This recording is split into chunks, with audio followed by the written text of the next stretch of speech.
जारी रहंदी, जंग असांजी जारी रहंदी। हम नहीं मानते, बहरिया तेरे साथ है, हम नहीं मानते, बहरिया तेरे साथ है, हम नहीं मानते। अस्सलाम वालेकुम नाज़रीन, बहरिया टाउन के हवाले से काफ़ी पिछले दिनों मुजाहरे हुए। अखबारात में भी ज़्यादा तो नहीं, डॉन में काफ़ी फ्रंट पेज पे स्टोरी आई थी। इनके जो कराची में दफातर हैं उन पे तोड़ फोड़ हुई, और जो सिंधी कौम परस्त हैं उन्होंने जो न सिर्फ ये कि बहरिया टाउन का जो दफ्तर था, जो मरकज़ी दफ्तर है, उसमें तोड़ फोड़ की, बल्कि जो अंडरपासेस बनाए गए हैं वहाँ पर भी टायर वगैरह नज़र आतिश किए गए। लेकिन अब ये जो एहतजाज है इसका दायरा वफाकी दारुल हुकूमत तक फैल गया है। वफाकी दारुल हुकूमत के अलावा लाहौर में भी बहरिया टाउन के हवाले से जो है वो काफ़ी एहतजाज जो है वो रिकॉर्ड पर आए हैं, और सिंध में तो बहुत ही बुरी सूरत हाल है। वफाकी दारुल हुकूमत में जो आप देख रहे होंगे कि जो एहतजाज हो रहा है, इसमें न सिर्फ ये कि जो कौम परस्त हैं, सिंधी कौम परस्त, बल्कि जो दीगर मकातब फ़िक्र के लोग हैं, लैंड माफिया को यहाँ पे जगह दी गई थी। तो ये उसी सिलसिले में जो है ये प्रोटेस्ट रखा गया है, और इस प्रोटेस्ट के अंदर जितने भी मुजाहिरीन यहाँ पर शामिल हुए हैं वो रियासत को ये बावर कराने के लिए आए हैं कि आपका 2001 की हाउसिंग पॉलिसी के अंदर लिखा है कि रियासत का काम है कि तमाम लोगों को शेल्टर दे, उनको उनके शेल्टर का तहफ़्फ़ुज़ करे। अगर आपने वो जगह उनसे लेनी है तो आप उनको कोई मुतबादिल जगह दें, जो वो नहीं दे रहे। तो बस इसी के लिए हमने आज प्रोटेस्ट किया है कि हम आवाम की आवाज़ को सामने लेके आए। ये न सिर्फ बहरिया टाउन बल्कि पाकिस्तान पीपल्स पार्टी के ख़िलाफ़ भी यहाँ पर नारे लगाए गए। हम नहीं मानते, हम नहीं मानते, हम नहीं मानते, हम नहीं मानते।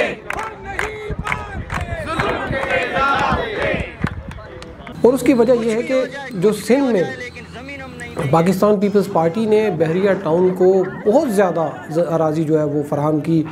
अब अगर आप हैदराबाद से सफ़र शुरू करें तो आपको बहरिया टाउन ही जो है वो नज़र आता रहेगा। साइडों पर जो है, अतराफ़ में जो है वो जो अरबों खरबों रुपए की जो प्रॉपर्टी है वो बहरिया टाउन को दे दी गई। शुरू में यहाँ पर जो ये प्रॉपर्टी दी गई तो पाकिस्तान रेंजर्स, बल्कि सिंध रेंजर्स ने एक ख़त लिखा, और उस ख़त में उन्होंने जो वज़ारत दाखिला को भिजवाया, उसमें उन्होंने ये बात वाज़ेह की कि ये कोड़ियों के दाम जो है ये अराज़ी बहरिया टाउन को दी गई। अब वहाँ पर जो लोग हैं, जो मकामी लोग जिनकी ज़मीनें थी, मैं ये कहूँगी कि ये सिर्फ एक प्रोटेस्ट नहीं है, ये एक तहरीक का तसलसल है जो अभी सिंध से मुसलसल चल रही थी, लेकिन अभी उसने ज़ोर पकड़ा है। जो बहरिया टाउन के ख़िलाफ़ इतनी ज़्यादा तादाद में वहाँ पर जो है वो एहतजाज हुआ, और उसके नतीजे में आज तक आप देख रहे हैं कि वहाँ पे लोग गिरफ़्तार हो रहे हैं, उनके साथ ज़्यादतियाँ हो रही हैं। तो ये एक पूरी तहरीक है जो लैंड ग्रेपर्स हैं, जो सिंध पे कब्ज़ा करना चाहते हैं, ये मलक रियाज हो या आसिफ जरदारी हो, उनके ख़िलाफ़, और सिंध पे जो भी माफिया हैं जो कब्ज़ा कर रही हैं, वो चाहे DH हो, जो भी हो, उनके ख़िलाफ़ ये पूरी एक तहरीक बन चुकी है। और ये एक इसका लंबा तसलसल है। जब तक ये सिंध के मसाइल हल नहीं होते, वहाँ से वो उन माफियाओं का खात्मा नहीं होता, जो लैंड ग्रेपर्स हैं, जो सिंध को खाना चाहते हैं, उस पर कब्ज़ा करना चाहते हैं, तब तक ये जो तहरीक है वो चलती रहेगी। उनको तो बस वाजबी सी जो है वो रकूम अदा की गई। लेकिन बहरिया टाउन ने यहाँ पर न सिर्फ कमर्शियल प्रॉपर्टी बनाई बल्कि रेजिडेंशियल प्रॉपर्टीज़ जो हैं वो बनाई, और वो उनकी जो कीमतें हैं वो आसमान से बात कर रही हैं। तो सुप्रीम कोर्ट का जो ऑर्डर था, सुप्रीम कोर्ट ने कोई 460 अरब रुपया अदा करने का कहा था।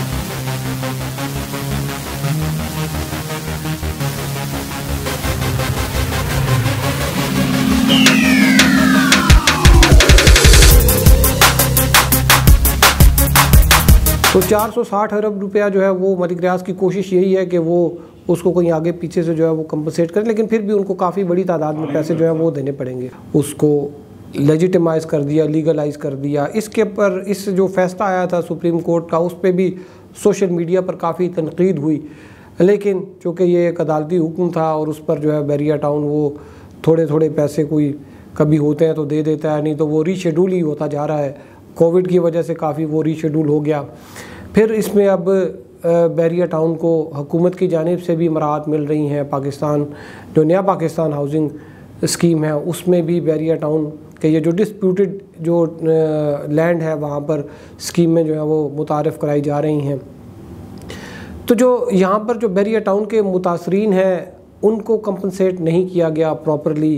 प्रोटेस्ट जो है ये जो सिंध के अंदर मलक रियाज बहरिया टाउन में जो गरीब लोग जो है जिनकी पुरानी जो है वो आबाई इलाके हैं उन पे कब्ज़ा कर रहे हैं उसके ख़िलाफ़ ये जो है ना जी एक जदोजहद है जिसका सिंध के अलावा और भी लाहौर में भी इस्लामाबाद में भी ये लोगों को इसकी अवेयरनेस दी जा रही है ताकि उनको पता चले कि जो है वो किस तरीके से ये लोग जो है मज़लूम लोगों पे जुल्म कर रहे हैं। अच्छा, इसमें जो मुतासरीन हैं उसमें भी मुख्तलिफ़ किस्म हैं, अक़साम हैं मुतासरीन की। एक तो वो है कि जिनकी लैंड जो है जिनकी ज़मीन एक्वायर की गई और वहाँ पर जो है वो आलीशान सोसाइटियाँ बना दी गई।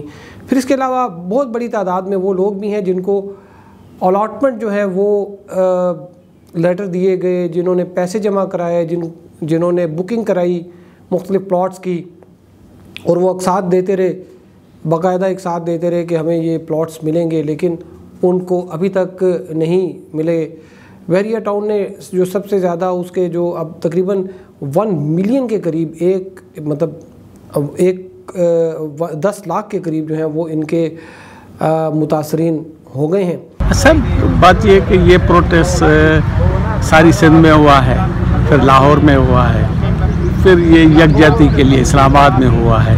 सिर्फ ये है कि ये मैसेज दिया जाए कि हमारा जो भी लैंड ग्रैबिंग सिंध में हो रही है उसके ख़िलाफ़ हम एहतियात करते हैं। जो लीगल चीज़ें हैं वो सही है, लेकिन अगर कोई इलीगल चीज़ें हैं तो वो गलत हैं। इनमें एक बड़ी तादाद जो है वो DHA वैली के लोगों की भी है जो कि तकरीबन 12-14 साल से वो इसी तरह दर बदर हुए हुए हैं, पैसे जमा करा दिए लेकिन अभी तक उनको कुछ मिला नहीं। फिर बहरिया टाउन के जो अपने प्रोजेक्ट भी हैं जैसे उनके ओवरसीज़ ब्लॉक और ये रावलपिंडी में और इस्लामाबाद में उनके मुख्तलिफ, बल्कि बहरिया इनक्लेव में भी काफ़ी इनके जो हैं वो मुतासरीन हैं। अब तक होता ये है कि जो हमारा जो मेन स्ट्रीम मीडिया है, चूँकि मलिक रियाज इनके बारे में ये कहा जाता है कि ये फ़ाइलों को जो है वो पहिए लगा देते हैं और मीडिया को खामोश करा देते हैं। एक बड़े उर्दू अखबार में तो वाज़े तौर पर ये हदायत दी गई हैं कि बहरिया टाउन से मुतल्लिक़ कोई ख़बर जो है वो नहीं जाएगी। इसी तरह बाकी मीडिया का भी हाल है, ये इश्तहारात वग़ैरह देते हैं इलेक्ट्रॉनिक और प्रिंट मीडिया को और अपने ख़िलाफ़ जो ख़बरें हैं उनको नहीं छपने देते। डिजिटल मीडिया पे, सोशल मीडिया पे जो आती हैं उन पे भी ये फिर उसके बाद उसको काउंटर करने की कोशिश की जाती है।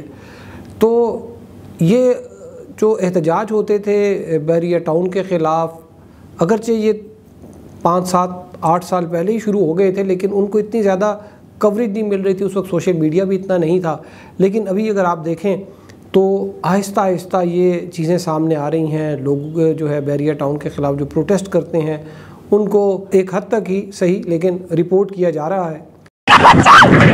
अभी सर हम नहीं छोड़ेंगे, अभी मार जाएगा, अभी मत जाएगा, अभी मैं लेट पुलिस की बारी नफरी और ये फायरिंग कर रहे हैं। देखो सर,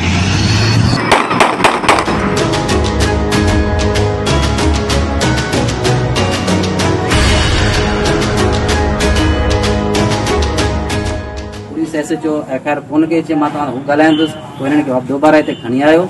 हिन खे हिते छॾे ॾिनई, सम्झनि ॿाहिरि पंहिंजी तरफ़ां इलाही कोशिशि कयो त FIR जो हिन जो कोर्ट में केस बि हले पियो, हाई कोर्ट में।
अखबारात में कहीं जिस तरह डॉन है उसमें बैरिया टाउन की ख़बर आ जाती है, बाज़ एक आध जो इलेक्ट्रॉनिक मीडिया में टीवी चैनल्स हैं उन पर ख़बर आ जाती है, लेकिन सोशल मीडिया पर जो है अब ये ख़बरें जिस तरह से आ रही हैं तो मेन स्ट्रीम मीडिया भी अब मजबूर होगा कि वो इस पर ख़बरें दे सके।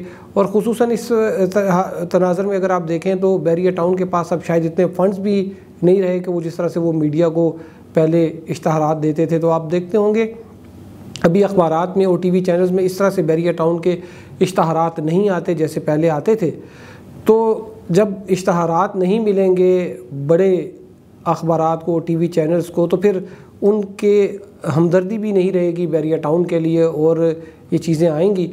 और उसके अलावा जो उनकी जो कुछ मशकूक ट्रांजैक्शंस थी, जो मनी लॉन्ड्रिंग के जो पैसे थे जो कि ब्रिटिश गवर्नमेंट ने जो है वहाँ पर सीज़ किए, उसकी वजह से काफ़ी जो है नुकसान हुआ मलिक रियाज को और उनके लिए काफ़ी मुश्किल हो गया है कि वो अपनी जो स्कीमें हैं उनको मुकम्मल करें। और जिन लोगों ने इनको अपने प्लॉट के लिए पैसे दे चुके हैं उनको वो प्लॉट जो है वो डेवलप करके अदा करें। हम सिंध से 3 रुकनी वफ़द आया है हमारा, ख़ास लाहौर और इस्लामाबाद में। कल हमने लाहौर में प्रोटेस्ट किया था, फारूक तारिक साहब ने इंतज़ाम किया था प्रोग्रेसिव स्टूडेंट्स कलेक्टिव और उनके साथ। आज यहाँ इस्लामाबाद में है। हम मज़लूम अवाम, जितनी भी मज़लूम अवाम हैं और मज़लूम तबक़ात हैं, मज़लूम कौमें हैं, उन सब का इलाज चाहते हैं। और बैरिया के ख़िलाफ़ जो सिंध की सरज़मीन पे नाजायज़ कब्ज़ा कर रहा है, सुप्रीम कोर्ट ने खुद फैसला दिया था कि ये पूरी जो लैंड ग्रैबिंग है ये नाजायज़ है, इलीगल है। तो इस तनाज़र में अगर आप देखें तो आइंदा कुछ अरसे में शायद ये जो अभी आपको मुतासरीन की तादाद नज़र आ रही है ये बहुत ज़्यादा बढ़ जाए और फिर बड़ा मुश्किल होगा न सिर्फ ये कि बैरिया टाउन की इंतज़ामिया के लिए बल्कि वो लोग भी जो कि अभी तक बड़े पुरसकून अंदाज में वहाँ पर अपने घरों में बैठे हुए हैं उनके लिए भी, क्योंकि फिर ये जब मुजाहिरों का सिलसिला बढ़ेगा तो वो लोग भी आराम से नहीं बैठ सकेंगे जो कि अभी तक बैठे हुए हैं। तो खैर इसमें अभी मज़ीद जो है वो पेशरफ जो है वो क्या होती है ये अभी आगे चलकर मालूम होगा। तो अब तक के लिए इतना ही। हमारे साथ रहने का शुक्रिया। अल्लाह हाफ़िज़।